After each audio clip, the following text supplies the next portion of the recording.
58. Some works of Walter Thomas Turpin. Gospel Papers. The harvest passed, the summer ended.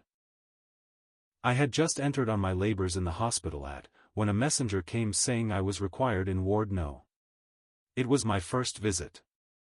I felt my personal weakness, and in my heart said, "Who is sufficient for these things?" as my eye glanced along a ward where on each side were ranged beds, occupied by pale sufferers, young and old. I soon discovered the person for whom I was specially sent. She was a young woman in the last stage of consumption. Her mother stood beside her wiping the large drops of sweat from her brow. After a question or two, I knelt to ask divine guidance and blessing upon what might now be said to this helpless one. My words were few, and when I rose to speak her ears were deaf, her eyes were fixed, her heart had ceased to beat, and there lay the lifeless form of the subject of my first visit. As I stood looking upon that lifeless body, something seemed to whisper, "There is no room for trifling here, be diligent, the night is far spent, see around, all are hastening on to eternity, set before them life and death, the way of escape from the wrath to come." I could only speak a few words of comfort to that bereaved mother, and then turn to tell of him who through death conquered death, and by whom all that believe are delivered from its sting.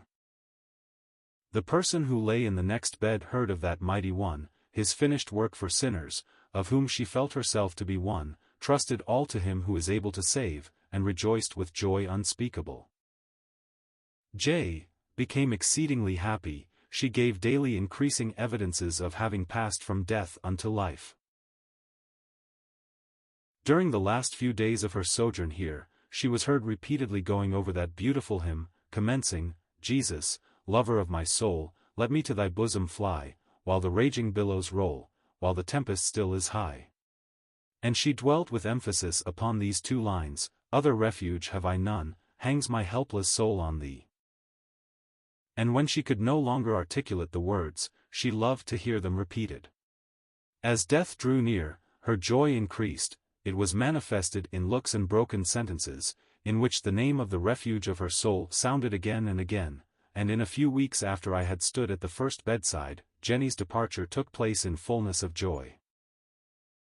To those who witnessed it, who were chiefly Romanists, it was a matter of wonder. They said they had never witnessed anything like it.